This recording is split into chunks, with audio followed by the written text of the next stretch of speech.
Mari berbagi. Anda wanita, setiap bulan mengalami menstruasi, tapi menstruasi rasa nyeri tentu akan mengganggu aktivitas kita. Ya, mau tahu apa penyebab nyeri pada saat menstruasi, besaran epidemiologi, dan juga upaya pencegahan?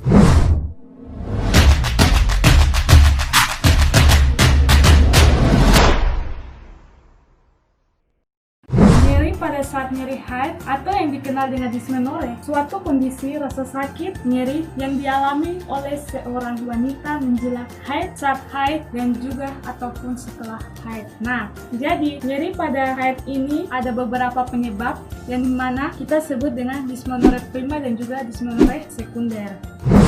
Dysmenorrhea primer yaitu nyeri haid tanpa adanya kelainan organ genital dan hampir selalu muncul pada wanita 20 tahun atau lebih muda setelah siklus ovulasi, yang dimana remaja akhir menuju dewasa muda yaitu rentang usia 15-25 tahun. Sedangkan dysmenorrhea sekunder yaitu nyeri haid dengan adanya kelainan pada organ genital yang sering terjadi pada wanita berusia lebih dari 30 tahun.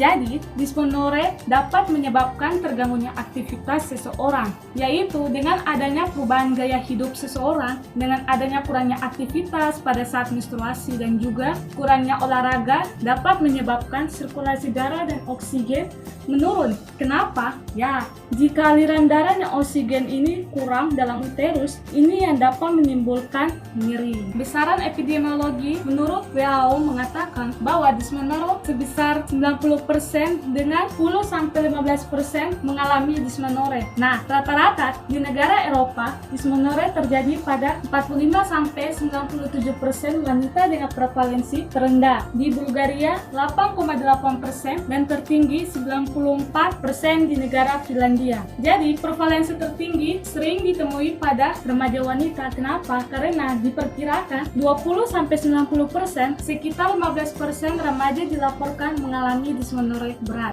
Untuk mengatasi nyeri saat menstruasi, yaitu kita melakukan terapi farmakologi dan terapi non farmakologi. Untuk menghilangkan rasa sakit yang disebabkan oleh dysmenorrhea, menggunakan terapi farmakologi dengan menggunakan obat-obat untuk keluhan sakit, yaitu ada obat asam penama, paracetamol, dan juga ada obat Penimax. Dan juga kita bisa menggunakan obat tradisional seperti air daun sirih, daun pepaya, limpa kunyit. Nah, jika kalau kita sudah mengonsumsi obat-obat itu untuk merendahkan rasa nyeri, tetapi tidak ada perubahan, saya harapkan segera untuk konsul ke dokter. Sedangkan upaya untuk mengatasi nyeri haid dengan terapi non-farmakologi yaitu kompres menggunakan air hangat dan juga pentingnya olahraga teratur. Misalnya seperti jogging, lari, bersepeda, dan sangat penting dengan adanya senam aerobik. Kenapa? Karena senam aerobik ini dapat memperbaiki kesehatan secara umum dan juga ini menjaga siklus menstruasi agar tetap teratur. Informasi tadi menutup jumpa kita. Saya Marlena Stasia Bersinawangi, pamit dan mengucapkan terima kasih.